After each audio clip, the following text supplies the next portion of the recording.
संपूर्ण महाराष्ट्रात पावसाने जोरदार हजेरी लावली असून अनेक जिल्ह्यांमध्ये पूरस्थिती निर्माण झाली आहे। नाशिकमध्ये गोदावरी नदी दुथडी भरून वाहत आहे। कोल्हापुरात पंचगंगा नदीची पाणी पातळी धोक्याच्या उंबरठ्यावर पोहोचली आहे। तर आळंदीमध्ये इंद्रायणी नदीला महापूर आला आहे। भीमाशंकर मंदिराला पुराच्या पाण्याचा वेढा बसला असून पुण्यात खडकवासला धरणातून पाण्याचा विसर्ग सुरू करण्यात आला आहे। पाहूया राज्यभरातील पावसाची ही सविस्तर परिस्थिती। महाराष्ट्रातील अनेक भागांमध्ये गेल्या 24 तासांपासून मुसळधार पाऊस सुरू असून अनेक नद्या आणि धरणांच्या पाणी पातळीत मोठी वाढ झाली आहे। नाशिकमध्ये हवामान विभागाच्या रेड अलर्ट नंतर रात्रीपासून जोरदार पाऊस सुरू झालाय। त्यामुळे गोदावरी नदी दुथडी भरून वाहत असून रामकुंड परिसर पुन्हा जलमय झाला आहे।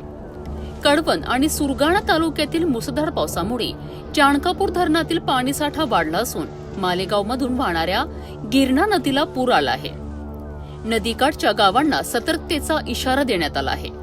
कोल्हापूर जिल्ह्यात आठवडाभरापासून सुरू असलेल्या पावसामुळे पंचगंगा नदीची पाणी पातळी 35 फुटांवर पोहोचली आहे। जिल्ह्यातील तब्बल 56 बंधारे पाण्याखाली गेले असून ऑरेंज अलर्ट जारी करण्यात आला आहे। राधानगरी धरण 51% तर दूधगंगा धरण 21% भरले असून पाणलोट क्षेत्रात अद्यापही जोरदार पाऊस सुरू आहे। सांगली जिल्ह्यात चांदोली धरण परिसरात 118 मिलीमीटर पावसाची नोंद झाली आहे। त्यामुळे वारणा नदी पात्राबाहेर पडली असून नदीकाठच्या शेतीला धोका निर्माण झाला आहे। कृष्णा नदीच्या वाढलेल्या पाणी पातळीमुळे नृसिंहवाडी येथील प्रसिद्ध दत्त मंदिरात पुराचे पाणी शिरले आहे। दक्षिणद्वार सोहळा पाहण्याकरिता भाविकांनी मोठी गर्दी केली आहे। 12 ज्योतिर्लिंगांपैकी एक असलेल्या भीमाशंकर मंदिर परिसरालाही पुराच्या पाण्याचा वेढा बसला आहे। डोंगरातून वाहणारे पाणी मंदिर परिसरात आल्याने संपूर्ण परिसर जलमय झाला आहे। पुण्यात सुरू असलेल्या संततधार पावसामुळे खडकवासला धरण 80% भरले असून मुठा नदी पात्रात 500 क्युसेस वेगाने पाण्याचा विसर्ग सुरू करण्यात आला आहे। प्रशासनाने नदीकाठच्या नागरिकांना सतर्क राहण्याचे आवाहन केले आहे। देवाची आळंदी येथे इंद्रायणी नदीला मोठा पूर आला असून नदीवरील 4ही प्रमुख पूल पाण्याखाली गेले आहेत। पूरस्थितीमुळे माऊलींची पालखी सोहळ्याकरिता मोजक्याच वारकऱ्यांना प्रवेश देण्यात आला आहे।